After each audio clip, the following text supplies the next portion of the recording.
Fernanda Torres venceu o Globo de Ouro, melhor atriz. A imprensa, como sempre, tem que enfiar Bolsonaro no meio da confusão. Se ele fala, tá errado. Se ele não fala, tá errado também. Bolsonaro e aliados silenciam sobre vitória de Fernanda Torres no Globo de Ouro. Então, beleza. Massa. É notícia. Até o silêncio do cara incomoda o consórcio. Mas tudo bem. Eu não sei o que é que a turma da imprensa esperava. Não, vai lá, Bolsonaro. Elogia aí. Vá. Fale bem do filme e tudo mais. O Mário Frias fez um tweet aqui que talvez muita gente ache, no primeiro momento, que é desnecessário também falar isso. Podia ficar calado, né? Não precisa jogar pedra. Deixa o pessoal aí de boa. Mas eu tenho o meu ponto, e normalmente é o único ponto que eu tenho na hora de fazer um determinado julgamento, e eu já comento sobre isso. O Mário Frias compartilhou ali uma notícia do Poder 360, dizendo: políticos comemoram vitória de Fernanda Torres no Globo de Ouro. Beleza. O Lula, todo mundo mais, toda a turma da esquerda. Aí o Mário Frias fala assim, ó: todos os políticos da direita, que colocou entre aspas, que estão dando parabéns a Fernanda Torres, alegando que a posição política dela não impede o reconhecimento, estão apenas emulando um falso virtuosismo. Não passam de hipócritas, tentando passar uma hora de moderação, na ânsia de ter algum tipo de reconhecimento da elite esquerdista brasileira, a mesma elite que não perderia 2 segundos do seu dia para lhe dar qualquer tipo de atenção ou respeito. Deixa eu contar uma coisa para vocês. Essa turma olha esse teatro de vocês como sinal de fraqueza e mediocridade. Eles tiram sarro de vocês, pois os tratam como mendigos de atenção. É dever moral de qualquer cidadão capaz de fazer um juízo de valor, execrar todo e qualquer colaborador do estado de exceção no Brasil. Se você achar normal parabenizar alguém que defende a prisão de mãe de família e idosos, você é um sujeito caricato, uma dessas figuras que babam na própria gravata. E depois ele segue lá comentando um monte de coisa. Fui até olhar, sei lá, quem seriam esses políticos. Procurei se tinha alguma matéria na imprensa. Eu encontrei essa matéria. Não sei mesmo se o Mário Frias está falando do Ratinho Júnior, se está falando do Cláudio Castro. O Globo noticiou, Orgulho. Governadores de direita, Ratinho e Castro, parabenizam Fernanda Torres por Globo de Ouro. E aí tem uma coisa que eu sempre falo para vocês, que é o seguinte: eu não me fecho para conversar com ninguém. Pode até ser de esquerda, pode defender o que for. A linha divisória que eu tenho, se eu converso com uma pessoa ou não, é se ela, em algum momento, defende perseguição. Que pra mim isso é inaceitável. É a minha linha de corte. Eu só tenho essa. E é uma coisa objetiva. Você está do lado da perseguição, sim, então eu não quero conversar com você. Não é difícil encontrar postagens similares pelas mãos de outros artistas, mas aqui é da própria Fernanda Torres. Ela defendendo o PL 2630. O PL das fake news. O famigerado PL das fake news, que ainda queria meter dinheiro aí pro jornalismo profissional, que no final do dia era para inchar os cofres da Rede Globo. Por mais que seja uma conquista do Brasil, por mais que seja mil coisas, me perdoe, mas eu vou seguir uma linha um pouco mais como a do Mário Frias. Não vou ficar jogando pedra também, Não vou ficar reclamando, só não vou ficar batendo palma. Vai lá, cara. Seja feliz. Seja feliz, Fernanda Torres. Comemore aí com sua turma, vida que segue, mas não assisti o filme. E até pretendo assistir em algum momento. E até explico por que eu pretendo assistir. Talvez seja um dos filmes mais importantes pra mim no que posso falar assim, que me influenciou politicamente, mesmo sem ter assistido. Parece uma contradição, mas eu explico já já também. Mas é complicado, velho. Complicado demais. Uma pessoa que levantou um ponto interessante, um tom mais ameno, o André Marcília, ele falou o seguinte: parabéns a quem fez o filme, parabéns aos roteiristas. Toda a história é uma história importante de ser contada. Isso é uma coisa. Outra coisa é o que estão fazendo desse filme. Esse é um ponto importante de se discutir. A politização feita a partir desse filme é relevante, porque é a história que está sendo contada, eu acho legítima, de que houve ditadura militar, que a ditadura militar tratou com brutalidade os manifestantes à época de esquerda, ótimo, essa história precisa ser contada. Agora, o que esse filme quer incutir, ou o que a politização desse filme quer trazer para as pessoas, é que a direita hoje representa aquela ditadura de antes e que a esquerda, que era vítima antes, agora é vítima também das pessoas de direita que são extremistas e antidemocráticos. É essa a politização errada que o filme está proporcionando a algumas pessoas que são politicamente mal intencionadas. E esse ponto a gente precisa aqui esclarecer. A ditadura militar houve, foi horrível. Muito bem, ponto. A ditadura hoje, ou enfim, vamos dizer assim, o autoritarismo hoje, ele está com a chave invertida. Quem está defendendo hoje atos autoritários dentro do país é a esquerda. Quem está sendo hoje vítima dos autoritarismos é a direita. A direita está, inclusive, sendo criminalizada, não só vítima de autoritarismos, mas a política de direita está sendo impedida de ser feita no país. Veja a imunidade parlamentar de quem está sendo relativizada, de políticos de direita.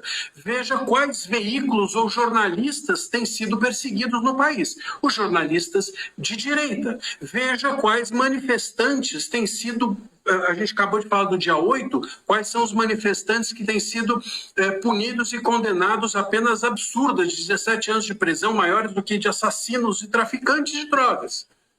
E os manifestantes de esquerda? Eles invadem prédios públicos e tudo bem, eles queimam estátuas e tudo bem, mas quem invade e quebra um relógio de Dom João VI, quem picha com um batom uma estátua é denunciado e preso e condenado a 17 anos de prisão.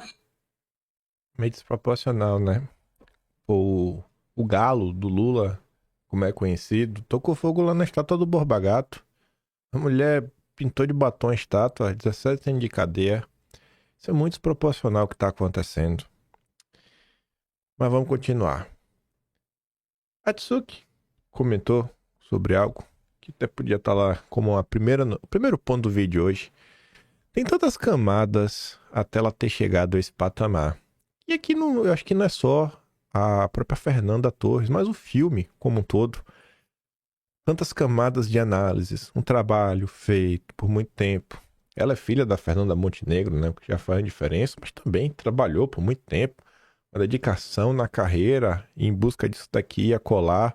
Todo esse aparato também artístico brasileiro, o Globo e tudo mais. E em especial, o diretor do filme. Nosso grande Walter Salles.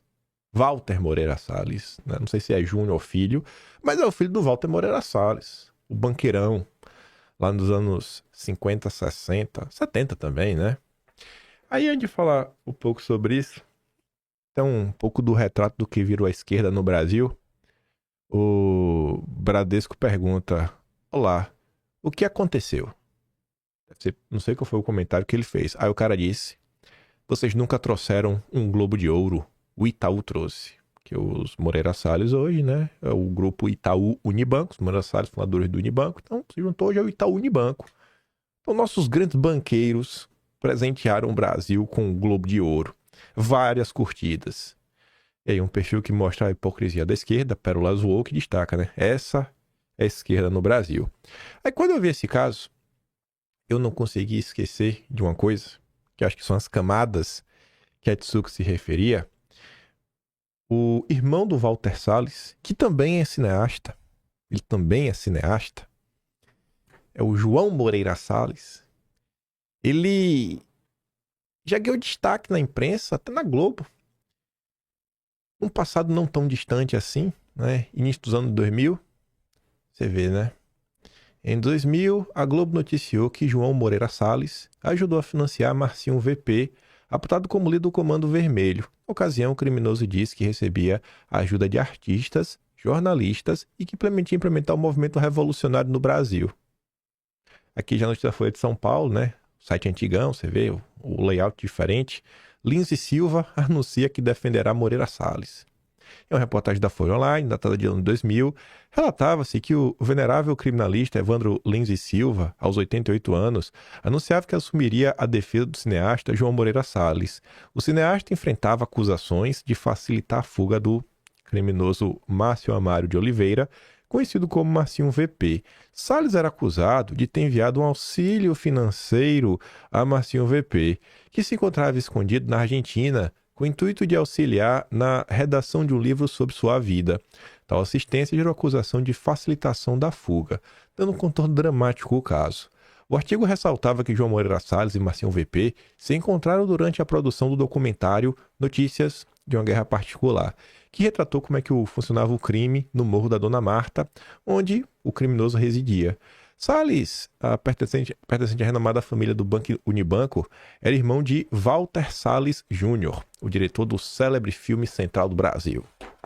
Então, realmente, são várias camadas. Várias camadas. Aqui algumas matérias lá da Biblioteca Nacional, Tribuna da Imprensa, Jornal do Brasil, fevereiro dos anos 2000, né? Estratégia esperta. É dado como certo no governo do Rio de Janeiro que o cineasta riquinho João Moreira Salles decidiu tornar público seu relacionamento com o Marcinho VP porque ficou com medo de suas conversas com um bandido, grampeadas pela polícia, fossem desvirtuadas. Ai. Aí no Twitter ontem o pessoal tava destacando, né? O nosso Júnior. Mas esse é o Júnior do bem. Esse não tá em perigo, não. Walter Salles Júnior, patrimônio 4,2 bilhões de dólares em 2025. Aí o Otávio faz uma piada, né? Agora é 3,2 bi depois desse Pix. O Gerina fez um Pix pra ele fazer essa postagem. Aí, das várias camadas, a gente abordava, né, isso aqui foi no mês de julho, participação do irmão dele, o João Moreira Salles, no Pedro Bial. Vamos ouvir um bilionário falando sobre sua vida financeira. Tem isso, quer dizer, nós somos classe média alta, o que seja, brancos, e sabemos que na hora que a gente quer filmar a favela é possível. Nós somos classe média alta, brancos. Ele é classe média, gente. Nosso Joãozinho, irmão do Valtinho, ele é classe média. Tem até notícia que tá lá na frente do vídeo, mas porque envolve classe média, dá pra vocês verem, né? Classe média e Brasil. Realmente é o Brasil de Lula, não tem pra onde correr. Primeiro eu vou falar a notícia de baixo, né? Que agora é recente. Com ganho de renda e ascensão social, o Brasil volta a ser um país de classe média. Nós estamos num país onde João Moreira Salles é só um dentre tantos. Igual ele tem vários. Metade do país tem a mesma riqueza do João Moreira Salles. O Brasil é um país de bilionários, porque João Moreira Salles é classe média, sendo um bilionário. Então, ser classe média no Brasil é ser bilionário, graças a Deus. Aí você vê que o PT só está reciclando o passado. Que no subtítulo fala assim, né? Estudo constata que 50,1% dos domicílios estão nas classes C para cima, o que significa renda mensal domiciliar acima de R$ 3.400. Aí o Evandro destaca: um casal que ganha R$ 1.700 cada um, que eu não acho que é muito, é considerado classe média. Viu como é fácil acabar com a pobreza em apenas 2 anos de governo? Não dá nem um salário mínimo e meio para cada um. Não dá nem um salário mínimo e meio, já é classe média. Uma renda familiar de menos de 3 salários mínimos. Menos de 2 salários mínimos e meio, você é classe média. Tá bom demais. Bom demais. Aí você vê, né? Reciclando o passado. 29 de maio de 2012. Governo define que classe média tem renda entre R$ 291 e R$ 1.019. PT e os números é uma parceria de longa data.